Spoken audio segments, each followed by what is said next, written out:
And welcome back to News 12. We are doing more of this special coverage of the situation in Boston. The police there have shut down this area of Watertown, Massachusetts, as they continue to search for this suspect.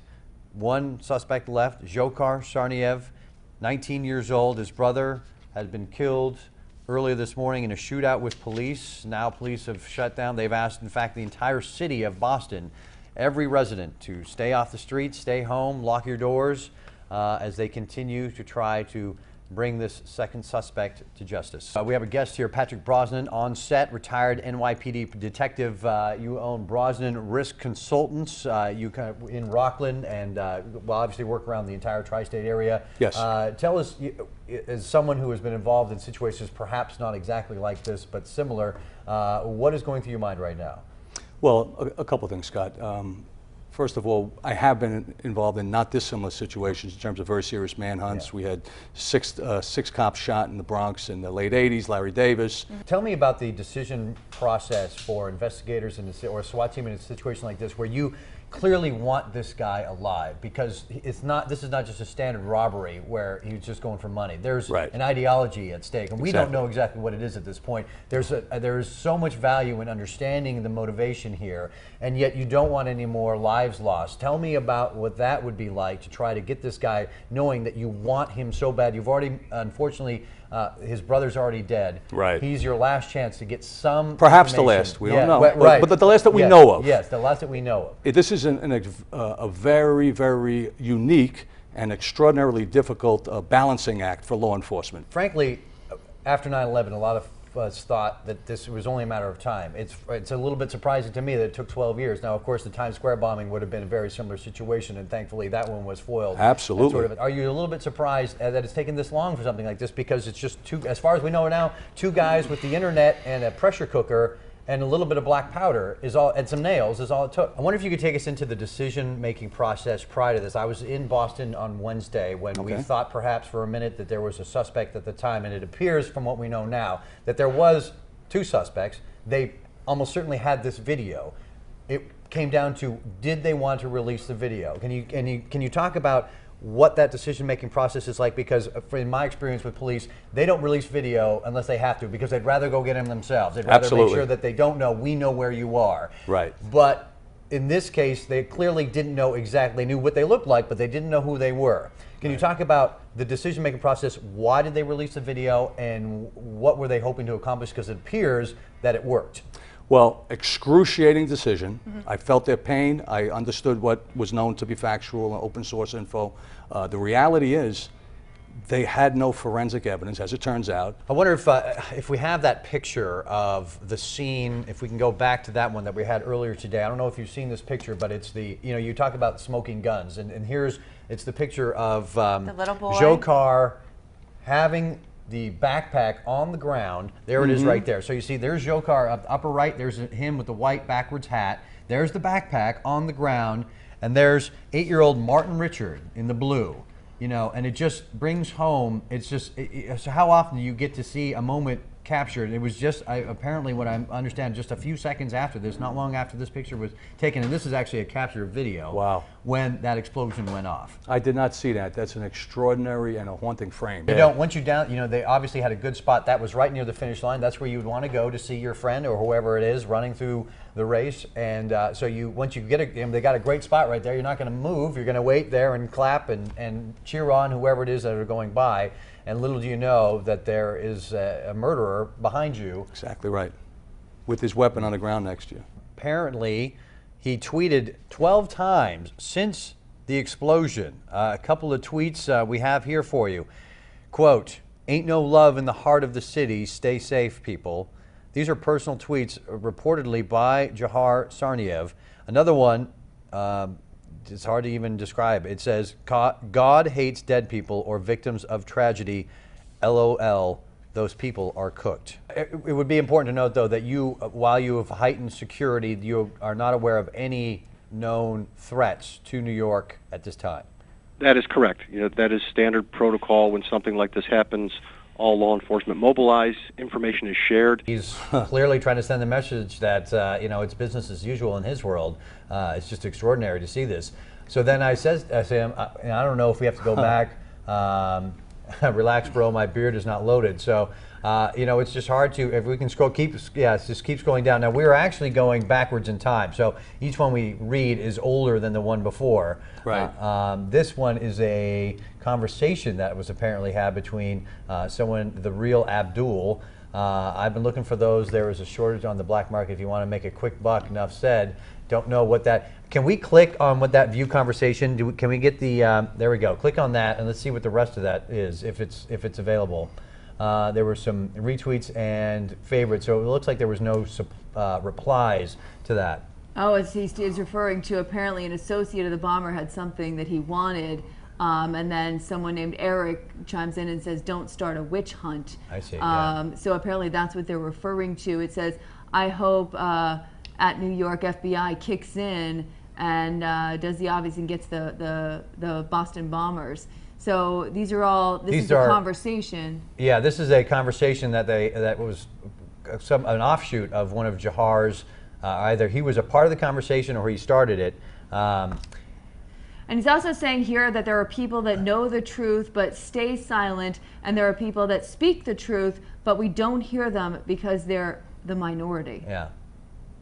And then Mellow Champ, they said God hates dead, but that's the one before they what? God hates dead people or victims of tragedy, so those people are cooked. Not sure if he's referring to those people, referring actually to himself, the people responsible. Yeah, and then the one that we talked about earlier, ain't no love in the heart of the city, stay safe, people, and that was tweeted actually That's on the day Monday. of, and then the ones before that are all, those would have been Sunday, life as usual in Jahar's world, but it's a... Jahar's in a pretty bizarre world, I got to tell you that. If I was somebody who was in that area that they are searching and they didn't, perhaps the police didn't get to you in time to tell you to get out, so what do? Do you stay in and wait and wonder if perhaps an explosion is coming? It's one thing to have a guy with just a handgun firing off shots. If you get down low, you think you're okay, but an explosion changes everything. Totally. It's a tough call. Do you leave your house or do you stay in and hope for the best? I mean, it's a very difficult situation for someone to have to deal with who they were just trying to get to work today. I know. It's a very tough call. You're watching News 12 Hudson Valley. Tonight on News 12, the search is on for a suspected arsonist who destroyed 2 Rockland homes. I'm more hurt than I'm angry. And this Orange County man's home cleaned out. And wait till you hear why he's more hurt than angry. Hello everyone, I'm Scott McGee. Ginny is off tonight. We're going to have those stories for you in just a minute. But first, it is most definitely the hottest day of the year with feel-like temperatures soaring over 100 degrees. Meteorologist Joe Rayo safely in the Weather Center watching this heat wave for us. And Joe, is this the end, or we got a little more of this coming? We have a little bit more of this coming, unfortunately, Scott. The end is coming. Well, the crews are out and about in this heat, just trying to stay ahead of any potential power outages on this day, the now 6th busiest day for electricity in the company's history. The utility's proactive approach could be the reason why air conditioners across the Hudson Valley still going strong in the middle of this very deep heat wave. News 12's Sarah Tolan shows us what's being done to prevent blackouts as temperatures continue to sizzle. And if you do have an outage, ONR says you should report it immediately by calling their toll-free number 1-877-434-4100. We also have that number for you on the numbers and links section of our website, of course, news12.com. And stay with News 12 and news12.com for continuing coverage of this heat wave. And speaking of, Route 9W in Upper Grandview was closed for hours after a huge tree came down just before 11 Wednesday night, knocking out power to some 83 customers. That must have made for a very long night. ONR crews on the scene making those repairs here. Most of those who lost power got it back later in the morning, but 8 customers, we are told, would not have it back till later in the afternoon. You know, it's bad enough going to jail, but imagine finding out while you were gone your own daughter stole your stuff and told people you were dead. Well, that's what happened to one Orange County man, and News 12's Blaze Gomez has this bizarre story from Walden. Well, Walden police say more charges will likely be filed against that couple. A Nanuet motel maintenance man accused of breaking into a guest's room to molest her pled not guilty to sex abuse charges today. Hector Ixcopal was indicted for allegedly using his master key to get into a room at the Days Inn on Route 59 to sexually assault a woman last month. Now, as you can see from the mugshot, the 38-year-old was caught by co-workers of the alleged victim who clearly left an impression until police arrived. Bail for Ixcopel is set at $100,000. All right, still ahead, 2 homes and communities go up in flames in what are being called some suspicious fires. Plus, some good news for one Rockland town that was devastated by Superstorm Sandy. Plus, he's accused of pulling people over. The problem is, yeah, he's not a cop. A Westchester rabbi facing more charges tonight. Folks, take a look at what's left of these homes in Ramapo after police say both caught fire in the wee hours of the morning this week. Those fires have now been deemed suspicious. Both homes were vacant, were not hooked up to any utilities. As News 12's Robert Wolf tells us, someone saw a man walk away from one of those houses just before it went up in flames.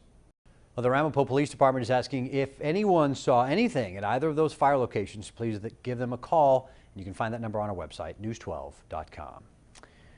Well, the State Public Service Commission is now reviewing the need for United Water's proposed water treatment center in Rockland. Officials say they want to take a closer look at the county's long-term water supply, which is projected to be tapped out, so to speak, by the end of 2015. United Water wants to build a treatment plant in Haverstraw to take Hudson River water, treat it so that it can be used as tap water. New tonight, more than 100 New York communities, including one in Rockland, slammed by Hurricane Sandy and other storms, are splitting nearly $1 billion in aid to better prepare for future storms. One of the hardest hit communities in the Hudson Valley was, of course, Stony Point in Rockland. That community is now eligible, though, for $3 million federal dollars being doled out by the state. Governor Cuomo says he's working with hundreds of local officials to rebuild areas and protect them from future severe weather. In fact, nearly 2/3 of New York State was affected by Superstorm Sandy as well as tropical storms Irene and Lee last year. Well, the charges are mounting for a Westchester rabbi accused of posing as a police officer in several different communities. Rabbi Alfredo Borodowski allegedly flashed a phony badge at drivers 3 different times. And News 12's Grace Noon is in the newsroom with more on what the rabbi is accused of. That gas explosion happened inside an administrative building at Nyack College located on 1 South Boulevard in Nyack. Let's get right out to the scene with lost IFB. News 12's Blaze Gomez. Blaze, I know things are a little crazy out there. Can you hear me?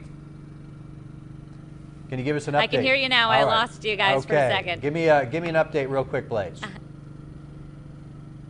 Yeah, well, we are now several yards away from where this explosion happened. Yeah, in the immediate aftermath, you just don't know what happened. It's just such an odd situation. Thanks very much, Blaze, for that report. And of course, all the injured people were taken to Nyack Hospital after that explosion. Yeah, we're told one of the injuries was more serious because someone actually had to jump out of the window. More now on our continuing coverage of that breaking news out of Rockland County this afternoon. 7 people injured after a gas explosion there. Yeah, that explosion happened just before noon inside an office and classroom building at Nyack College, a private Christian school in Nyack. News 12's Robert Wolf is on the scene with the latest this afternoon. Robert, what have you learned? And Scott, we arrived here on campus within a few minutes of that explosion taking place. Now, where you are in comparison to where the building is right now, is it straight behind you, or where is it in relation to where you are? We are about, I would say, 3.5, 4 blocks east of where that building is, Scott. A distance that they put a lot of us as the gas was still wafting up. We can see from where we are right now, still a lot of emergency service vehicles. And welcome back. We've got more now on that breaking news out of Rockland County this afternoon. 7 people injured after a gas explosion at Nyack College. And let's get right back out to News 12's Blaze Gomez at the scene. Blaze, I appreciate it. I got one quick question maybe you can ask Mike for me real quick. If the leak was underground, could it then go into the building? Or if the leak was in the building, could it even get underground? Okay, one question back from my studio. They want to know about the leak. If this was underground, could that leak somehow have gotten into the building to have caused this explosion? The cause of the explosion is under investigation. Is it possible the gas migrated from outside, from underground? Entirely possible. Doctors at the hospital basically saying it's nothing short of a miracle that there were not more serious injuries during what is being called a gas explosion. That is the assumption that the folks at O&R Utilities are working off of right now. They have shut off the gas. They have moved the students from the middle school nearby to the high school, but they have still not figured out exactly where the leak came from. They're still working on that.